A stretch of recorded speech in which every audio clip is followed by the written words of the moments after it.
Lesson 3 of Speed Puzzling 101. Quick speed puzzling lessons in 10 minutes or less. Today's lesson is about being aware of your other hand. As a disclaimer, there is no single correct way to complete a puzzle. My approaches may work for some, especially for beginners, and may not work for others. I also appreciate that some people may have physical limitations.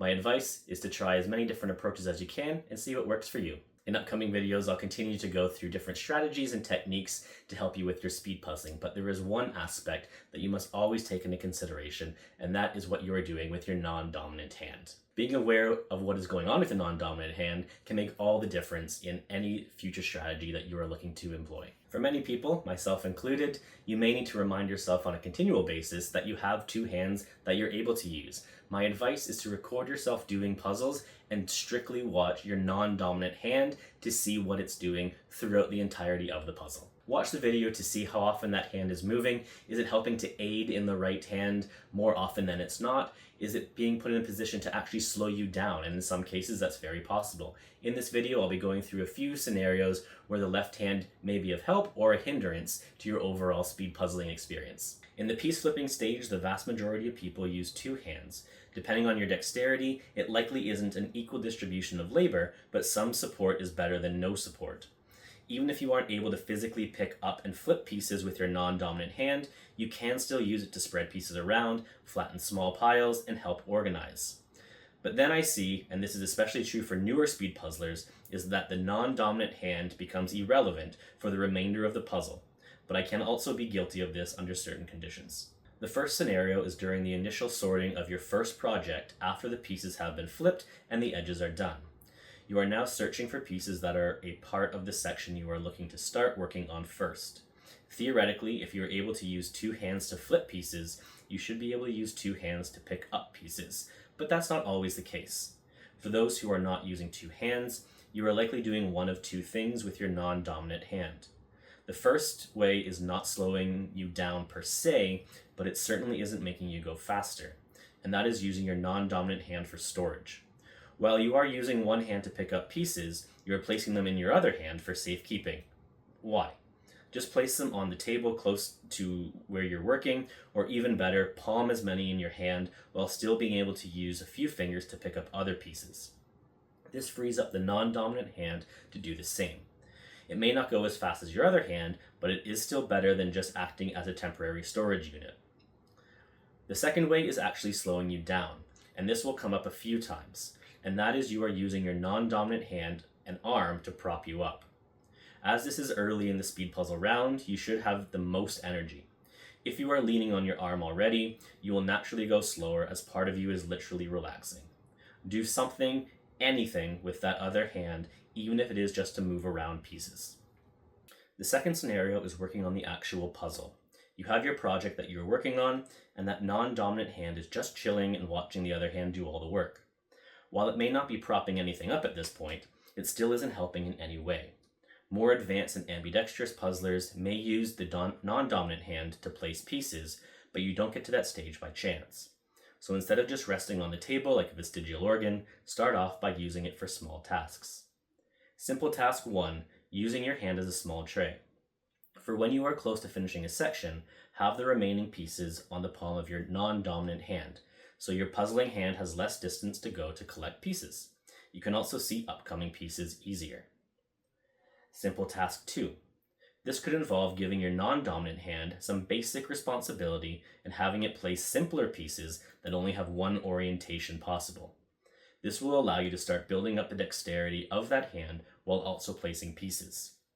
What I mean by only one orientation possible is that without even looking at the image, the piece has one option of the direction it can go.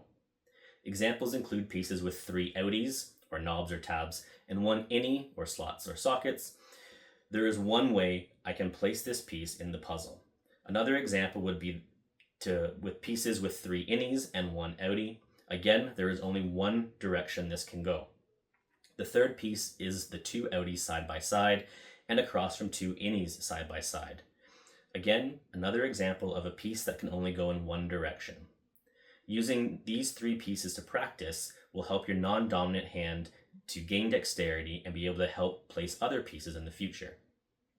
The other pieces, like your standard puzzle piece, the 4 outies and the 4 innies, all have multiple ways they could fit into a puzzle and require potentially more attention and definitely more dexterity if you guess wrong and need to turn the piece and try again.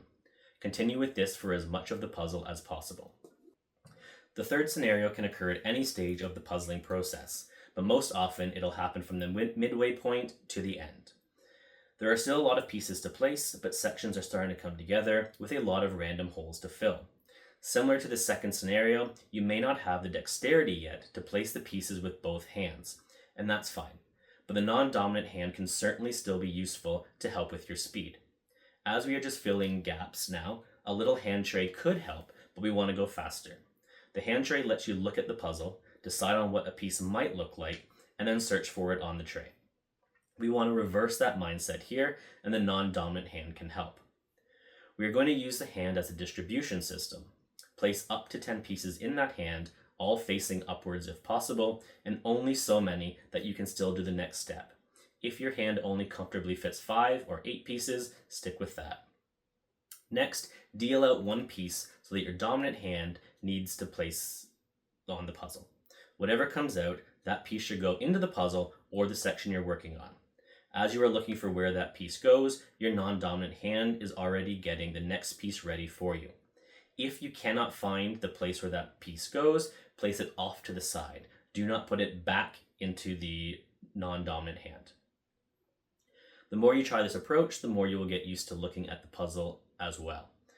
You'll make mental notes of what might go in each of those missing holes, so you will get faster and faster as these pieces are being dealt.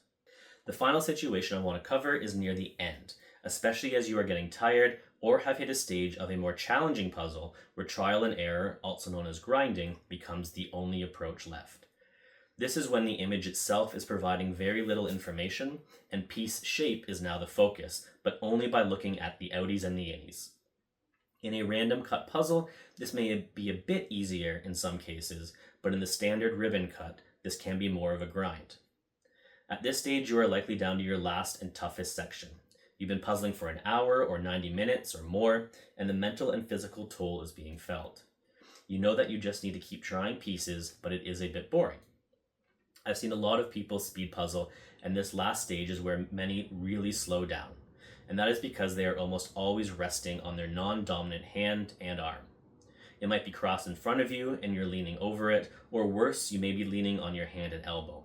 You are essentially telling your brain that this is not an urgent situation and it's okay to take some time to slow down. And your main puzzling hand is going to slow down as well. In this case, go back to the hand tray, use that hand to pick up the next piece to try, use that non-dominant hand as a pointer to remind yourself exactly what spot you are looking to fill, whatever. The hand doesn't need to be puzzling itself, but you don't want it slowing you down physically or mentally.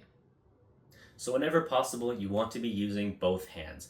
I am guilty of this myself on many occasions, and like I said, I do need to remind myself to make sure the non-dominant hand is participating in the puzzling experience. Make sure to keep practicing using your non-dominant hand as often as possible. In future videos, I'll go over different strategies you can use to improve dexterity for that non-dominant hand and help with your speed. And that is it for Lesson 3 of Speed Puzzling 101.